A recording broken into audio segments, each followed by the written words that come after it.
So dear students, करते हैं next question. Question कह रहा है a point object is placed at a distance of 60 centimetre from a convex lens of focal length 30 centimetre. If a plane mirror were put perpendicular to the principal axis of the lens at a distance of 40 centimeter from it, a final image would be formed at a distance of।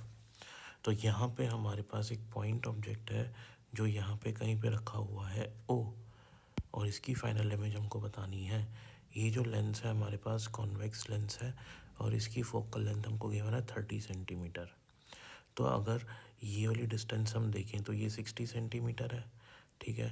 तो ये 2f1 हो जाएगी position. तो अगर convex lens के लिए कोई object 2f1 पे रखा जाता है तो उसकी इमेज कहाँ बनती है, 2f2 पे बनती है, ठीक है। तो इसकी इमेज यहीं पे 60 सेंटीमीटर बनेगी, क्योंकि ये 40 है तो ये 20 हो जाएगा।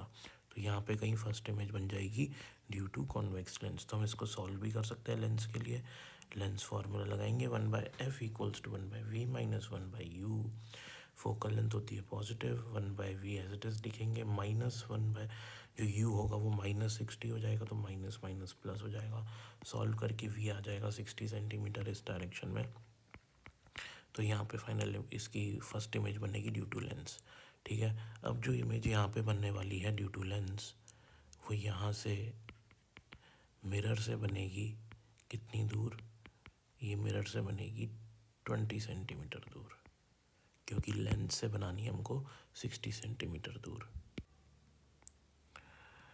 फिर उसके बाद मिरर इस इमेज को, मिरर के लिए ये जो इमेज होगी ये एक वर्चुअल ऑब्जेक्ट का काम करेगी, ठीक है। अगर मिरर के लिए ऑब्जेक्ट यहाँ पे रखा है तो उसकी इमेज यहाँ पे बनेगी सेम डिस्टेंस 20 सेंटीमीटर पे। फिर उसके बाद दोबारा से मिरर इसको कहाँ प्रोड्यूस कर देता है, मिरर इसको कहीं यहाँ पे प्रोड्यूस कर देता है सेम 20 सेंटीमीटर पे, ठीक है। तो हम यहाँ पे नोट कर लेते हैं 20 सेंटीमीटर पे, इसको भी 20 सेंटीमीटर जितना ही बना देता हूँ ताकि दोनों इक्वल से लगे। So this is I2 image, again this is at 20 centimetre. अब होगा क्या, यहाँ से यहाँ पे इसने मिरर ने इमेज को यहाँ पे प्रोड्यूस कर दिया। अब रेज फाइनली यहाँ से आप ऑब्जर्व कर रहे हैं इस साइड से, तो यहाँ से यहाँ पे रेज जाएंगी। रे डायग्राम अगर मैं बना के दिखाऊँ आपको तो रे डायग्राम कुछ ऐसे बनेगा। पहले ऑब्जेक्ट यहाँ पे था, ये रेज गई तो रेज कन्वर्ज हो रही होंगी, तो अपीयर होंगी इस पॉइंट पे कन्वर्ज होते हुए यहाँ पे 20 सेंटीमीटर पे, ठीक है। और इसके लिए ये जो I1 हमारा ऑब्जेक्ट था इसके लिए इमेज यहाँ बन जाएगी I2। अब रेज यहाँ पे आई थी, फिर यहाँ से वापस यहाँ पे जाएंगी, ठीक है ना, और अपीयर होंगी यहाँ कहीं पीछे से आती हुई। So there will be one more time refraction from this lens. So हमको क्या करना है, एक बार दोबारा रिफ्रैक्शन लगाना पड़ेगा लेंस के लिए। तो अब ऑब्जेक्ट डिस्टेंस कितना है लेंस से, देखो ये हमारा यहाँ से यहाँ तक हो जाएगा 20 सेंटीमीटर। तो हमारा ऑब्जेक्ट डिस्टेंस कितना आ जाएगा इस कंडीशन में, 20 सेंटीमीटर का, ठीक है ना। रेज कहाँ पे जा रही है, हमारी रेज इस डायरेक्शन में जा रही है, तो इस डायरेक्शन में जो भी डिस्टेंस मेजर करेंगे हम वो पॉजिटिव माना जाएगा, राइट। तो ऑब्जेक्ट डिस्टेंस यहाँ पे रखा है ऑब्जेक्ट, तो ऑब्जेक्ट डिस्टेंस हम यूँ मेजर करेंगे इधर से, तो ऑब्जेक्ट डिस्टेंस हो जाएगा हमारा -20 सेंटीमीटर। फोकल लेंथ इसकी होती ही पॉजिटिव है जो कि है 30 सेंटीमीटर, और हमको v निकालना है इसके लिए। तो हम फॉर्मूला यूज़ करेंगे 1/f, यानी कि 1/30 इज इक्वल्स टू 1/v। तो v हमारे पास हो जाएगा 1/v माइनस माइनस प्लस 1/20, ठीक है। तो ये हमारे पास फॉर्मूला लग जाएगा।